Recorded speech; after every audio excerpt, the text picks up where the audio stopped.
Now, the family of Dame Deborah James, who died of bowel cancer in 2022, is urging the government to publish a long-term cancer strategy for England within a year of the upcoming general election. So this is an open letter. Deborah's family say they want to continue her campaign to improve early diagnosis and access to treatment. Let's take a look at her legacy. Hello, I'm Deborah James, otherwise known as a Bowel Babe. One thing that I wanted to do before I passed away was to set up the Bowel Babe Fund. We will ensure that more people have access to personalised medicine, clinical trials, cutting-edge technology to help more and more people live longer.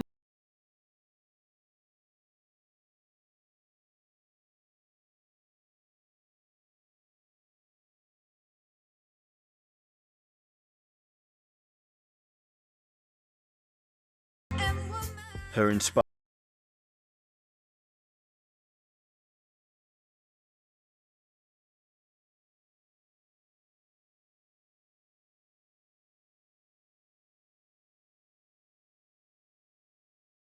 just 35 when she was diagnosed with stage 4 bowel cancer in 2016. She was determined to share her story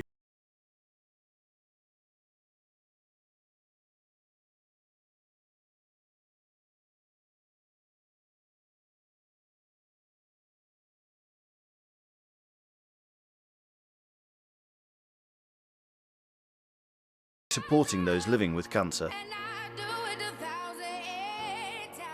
So I'm very pleased to say we're joined by Dame Deborah's dad, Alistair. Morning to you, Alistair, and Owen Jackson, who's from Cancer Research UK. Morning. Both very welcome this morning. I'll say the obvious first of all. I imagine you must be very proud. You know, we showed some of the images a moment ago of the campaign, what Deborah did, and the noise around everything she created. You must be very proud. I think it's one of those situations, of course you're very proud, but you wish the reason for it being hadn't happened. But yeah, an incredible job. She was an incredible campaigner. She knew how to open doors. One of the promises we made to her at the end of the day as a family, we would continue the fund and we'd continue the legacy. Dad was the one who was volunteered. Come on, Dad, you can come and talk to people. Get the message across. And so that is why you're here today. And believing in what we're going forward with. It's so important. Where did she get her chutzpah from? Everybody. She really always, from day one, had that oomph. And I was saying to someone, yeah, she had this thing, I've got bowel cancer on the news. How do I get it on page 1? That was the philosophy. And if I've got to do that extra different thing or make people take attention, I'll do it, because the message is so important. So we have this open letter that you have come up with. And in some ways, it sounds like the things you are asking for are common sense. I mean, why not?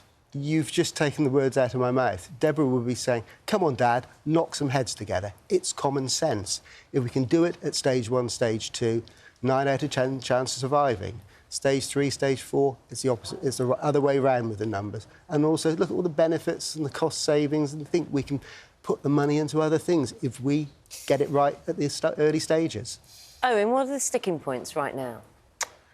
So thanks for having us, and we are so pleased that Alistair and the family have decided to join us and campaign with us, calling for a national cancer plan and calling on the government to prioritise this in the health system. Some of the sticking points are the things, as Alistair said, they seem simple. How do we diagnose people earlier? How do we get people into tests and treatments as quickly as we possibly can?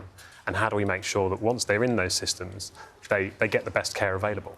I mean, we must be clear, cancer diagnosis and treatment has improved massively over the last few decades. You know, it used to be a life sentence full stop at the beginning. There was no prospect of being able to live, let alone live with cancer.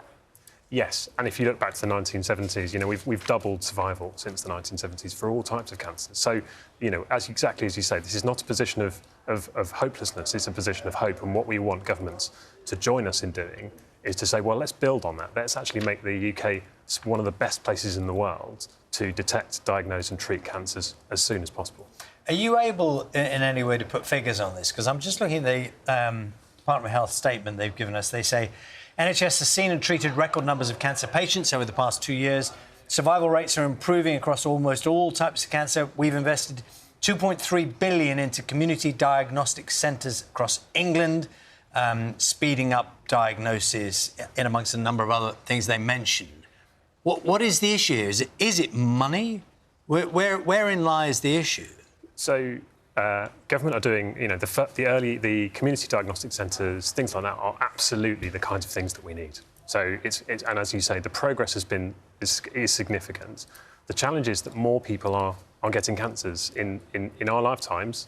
1 out of 2 of us, nearly 1 in 2 of us in the UK will get cancer. Is that because of better scanning, so to speak, or and better also, diagnosis? We are getting older. We are living with diseases for longer. So more of us are getting ill, and what we need to try and make sure is that when we are getting ill, we are able to live with that disease, or as far as possible, avoid getting it in the first place. So it's partly about money, but it's also about making sure that we are taking innovation from the clinic or from researchers, and we're putting it into the clinic, because we can't just continue to do things the way they've always been done.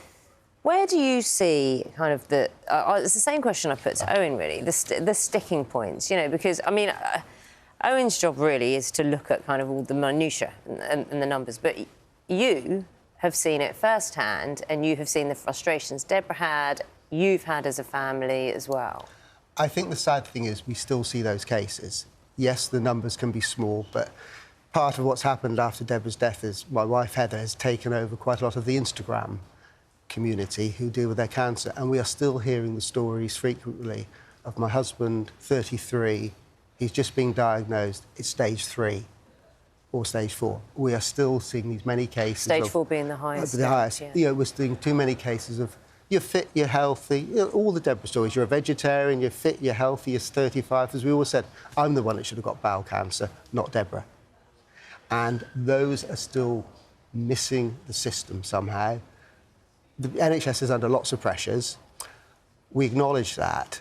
But when you're looking at your investment in the future, can we get more people trained to help that early diagnostic? Can we get more money put into the equipment which is there? Some of it's getting more of just to make it happen and easier across the country, not the fact that you live near a nice city centre and you can get treated, but you live in mid-Wales or the West Country where I'm from, and you've got a 40-mile round trip, which you can't do. Somehow we've got to improve those chances for people. Oh, and early diagnosis requires a lot of things to happen. But in amongst those things, people have to present themselves and know about their own bodies, don't they? Because that can't happen. Early diagnosis clearly can't happen unless someone presents themselves. Have you seen that change?